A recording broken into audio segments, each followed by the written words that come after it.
Olá, tudo bem? No último vídeo, eu falei um pouquinho sobre busca e apreensão em menor de idade. Se você não viu, vou deixar o link no box de informações, tá? E lá dentro, eu acabei falando um pouquinho sobre guarda, só que eu não dei a diferença de cada uma delas. Então hoje, eu vou falar sobre as diferenças das guardas existentes aqui no Brasil. Você sabe a diferença entre guarda compartilhada, guarda alternada e guarda unilateral? E agora, doutora? Vamos lá. De uma maneira bem fácil, que é o que eu mais prezo aqui. Antes de falarmos sobre guarda, a gente tem que ter em mente que houve uma separação, um divórcio, um desquite, se você é um pouco mais velho, para aí sim falarmos sobre guarda, tá? Então, ocorreu o divórcio, um desquite, uma separação, tem uma criança no meio desse ex-casal, e aí a gente tem que definir a guarda. Vamos começar com a guarda unilateral. É uma das guardas mais conhecidas aqui no Brasil, que ela era bem utilizada antigamente. Ela também é conhecida como guarda exclusiva, tá? Como funciona essa guarda? Essa guarda unilateral é uma modalidade na qual um dos pais, seja pai ou seja mãe, na maioria das vezes o mais comum é a mãe, fica responsável por aquela criança, responsável por tomar todas as decisões perante aquela criança. Restando ao outro pai, por exemplo, no caso o pai ou a mãe que não tem essa guarda, é um direito de visitação, por exemplo. Já a guarda compartilhada, a gente vê normalmente na novela das 9, na novela das 10, né? Falou sobre guarda compartilhada. O que significa? Essa guarda ela vem sendo muito utilizada aqui no Brasil, é a mais adotada hoje. A criança ela vai ficar um certo período de tempo com a mãe, um certo período de tempo com o pai.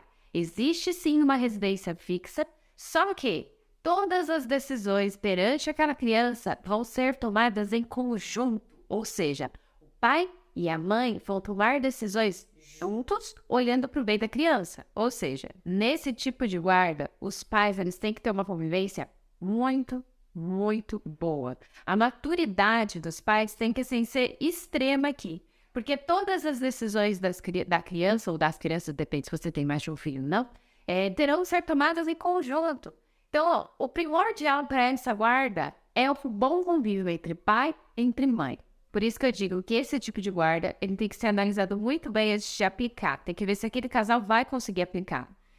Esse ex-casal, no caso, né, eles têm que ser muito maduros o suficientes para separarem que término de relacionamento é uma coisa e filho é outra. É esse ponto que é o mais complicado.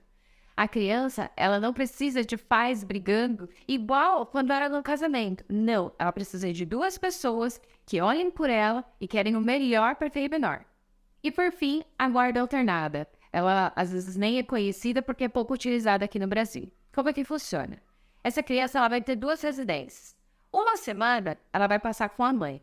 Enquanto ela estiver na casa da mãe, a mãe que é responsável exclusivamente por ela, por tomar todas as decisões. Essa parte que ela é muito parecida com a guarda unilateral. A mãe ela toma as decisões sozinha. Na próxima semana, essa criança vai para a casa do pai e acontece a mesma coisa na casa do pai. Esse pai vai tomar todas as decisões como se fosse uma guarda unilateral. Deu para entender? Mas por que essa guarda alternada ela é tão pouco utilizada aqui no Brasil? Nós entendemos que essa guarda ela traz um pouco de conflito, não, bastante de conflito na cabeça da criança. Por exemplo, até uma semana na casa da mãe, quando ela está acostumada com o ambiente, com a educação, que são educações diferentes normalmente de pai e mãe, são criações diferentes, ela já tem que trocar de casa. Aí chega na casa do pai, ela começa a acostumar com a casa do pai, de repente ela troca de novo, vira uma confusão. Muitas vezes a criança não consegue nem te dizer qual é a verdadeira casa dela, né? Então acaba criando muitos conflitos na cabeça da criança e por isso que ela não é muito aplicada aqui no Brasil. Ok, Marcela, você explicou tudo, né? Guarda alternada, guarda unilateral, guarda compartilhada, mas eu acho uma muito parecida com a outra ainda. Você consegue diferenciar isso para mim? Eu fiz uma tabelinha bem simples para vocês irem acompanhando para ver mais ou menos a diferença de cada uma. Espero que ajude. Nós temos a guarda unilateral que está em verde, a guarda compartilhada que está em amarelo e a guarda alternada que está em azul. Quem é responsável nessas guardas? Na guarda unilateral, apenas um dos pais é responsável por tomar as decisões para a criança. Na guarda compartilhada, os dois pais tomam as decisões juntos. Na guarda alternada, ou o pai ou a mãe, depende na casa de quem a criança está. Quantas residências fixas a criança vai ter? Na guarda unilateral, apenas uma. Na guarda compartilhada também, apenas uma, apesar dos pais tomarem as decisões em conjunto. Na guarda compartilhada, essa criança vai ter uma casa só. Já na guarda alternada, a criança tem 2 casas. E as visitações? Na guarda unilateral, há visitações. Então, isso tem que ser regularizado por um juiz. Na guarda compartilhada, também há visitações. E também deve ser regularizado por um juiz. Já na guarda alternada, não há visitações, porque uma semana ela está na casa de uma semana na casa do outro, certo? Eu espero que vocês tenham gostado, que eu tenha esclarecido algumas dúvidas sobre guarda compartilhada, guarda alternada ou guarda unilateral, porque agora vocês sabem cada uma delas.